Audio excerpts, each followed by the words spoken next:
I've got all this digital technology and it's still really hard. I'm still working ridiculous hours and we still don't seem to be making enough money. You've mentioned a couple of different words. You've talked about digital firms, digital practice, and digitized. And they're not just semantics of words, that they're actually very important to unpick. And I've been talking about something recently, which I'm calling the digital myth, in the fact that there's all this digital technology out there that people have got, they've subscribed to the software, they've bought it, they start to use it.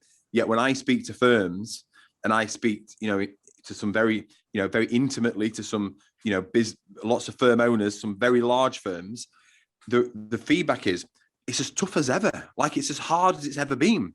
Like, I've done everything you've told us to, we've done everything the industry told us to do. I bought all the tech. I've got everything in place. I've got all this digital technology and it's still really hard. I'm still working ridiculous hours and we still don't seem to be making enough money. Yet there are some firms that I would term as truly digitized.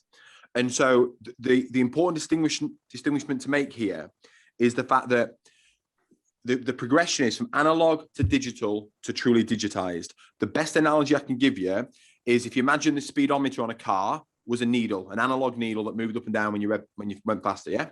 Then it became a digital display, right? But it was just the same information. It just looked prettier and you can maybe change the color of it, right? But you've got no more useful information. And I think a lot of firms get to that point and they've now got a digital firm or digital information, but it's the same information that they had before. Truly digitized is when you get a heads-up display in your car that shows you're now in a 30-mile-an-hour zone, you're speeding slightly, there's traffic congestion ahead, and you need to take the next right.